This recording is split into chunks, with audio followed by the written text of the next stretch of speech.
Info TV, toute l'actualité du Mongo et d'ailleurs.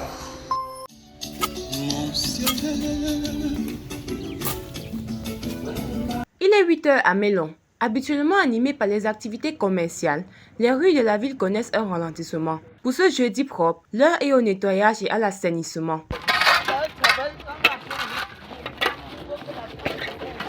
Dans un bloc du quartier La Forêt, comme au quartier Saint-Bis, les populations ont retroussé les manches, ou machettes, pelles, brouettes et autres outils à main. Chacun apporte sa contribution à l'amélioration de son cadre de vie. Mais au-delà du simple nettoyage, les habitants de ces quartiers ont choisi d'aller plus loin. Régulièrement confrontés au mauvais état de la route, ils se mobilisent et mettent leurs moyens en commun pour acheter du gravier destiné à aménager les passages les plus dégradés. Il y a un nouveau quartier qu'on a créé là-bas et la route vraiment était tellement impraticable. Raison pour laquelle nous, les jeunes du quartier, on ne pouvait pas rester pour attendre la mairie. On a essayé de réunir les gens du quartier, on a fait les assises jusqu'à ce qu'on a pu avoir un peu de l'argent. Là, ça nous a permis de commencer les travaux comme vous voyez là. Depuis le haut jusqu'ici en bas, mais jusque là, il y a encore au moins une grande partie de la route qu'on ne parvient pas. Donc quand la saison pluvieuse arrive, les élèves, il y a beaucoup d'élèves, il y a des enfants, il y a nous-mêmes qu'on ne parvient pas à sortir pour aller au travail. Une mobilisation citoyenne qui traduit la volonté des populations de participer elles-mêmes à l'amélioration de leurs environnements en attendant un accompagnement plus conséquent des pouvoirs publics. Si déjà on est à ce niveau et que le gouvernement peut nous aider, parce qu'on ne peut pas faire ça seul. S'il faut quand même qu'on commence, comme on a commencé là, s'ils peuvent nous encourager, ça serait vraiment bien pour nous. À quelques kilomètres de là, à la sous-préfecture de Melon, le même engagement est observé.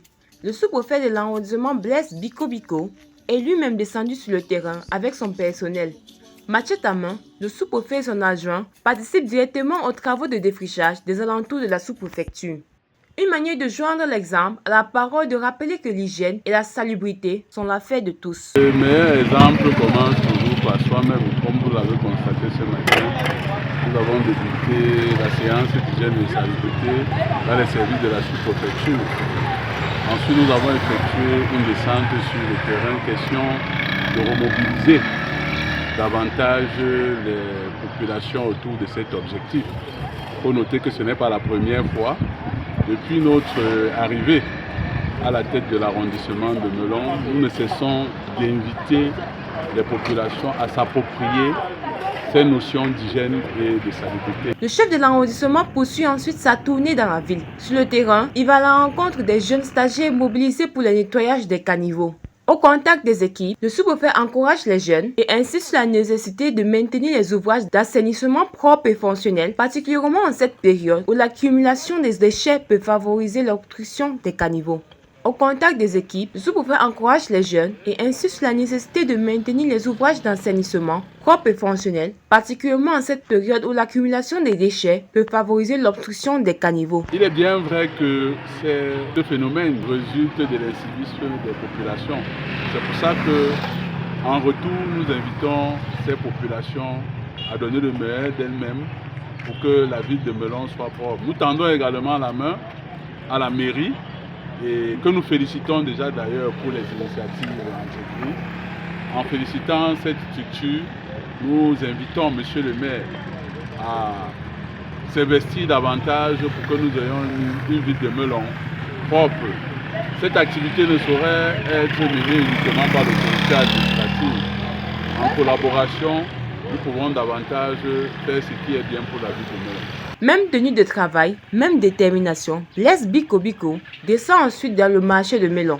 Mais ici, le constat est différent. Certains commerçants poursuivent les activités commerciales malgré le temps d'arrêt prévu dans le cadre du jeudi propre.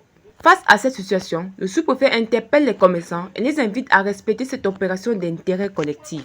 La condition pour que je vous accorde cette faveur, c'était quoi?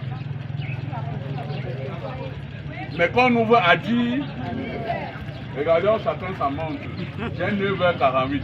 Qu'est-ce qu'il y a lieu de faire la prochaine fois?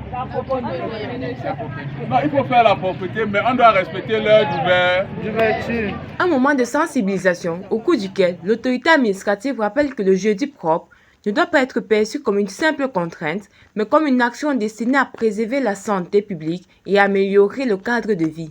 À Melon, le jeudi propre apparaît comme un moment de mobilisation collective, mais aussi comme une occasion de rappeler la responsabilité de chacun dans la préservation du cadre de vie. Des quartiers aux services administratifs, en passant par les marchés et les rues de la ville, le message reste le même. La propreté ne saurait être uniquement l'affaire des pouvoirs publics. Elle nécessite l'implication quotidienne de chaque citoyen. À Melon, entre nettoyage, défrichage, curage des caniveaux et mobilisation communautaire, le jeudi propre attend ainsi installer durablement une culture de l'hygiène et de la salubrité au service du bien-être des populations. Laissez-la parler.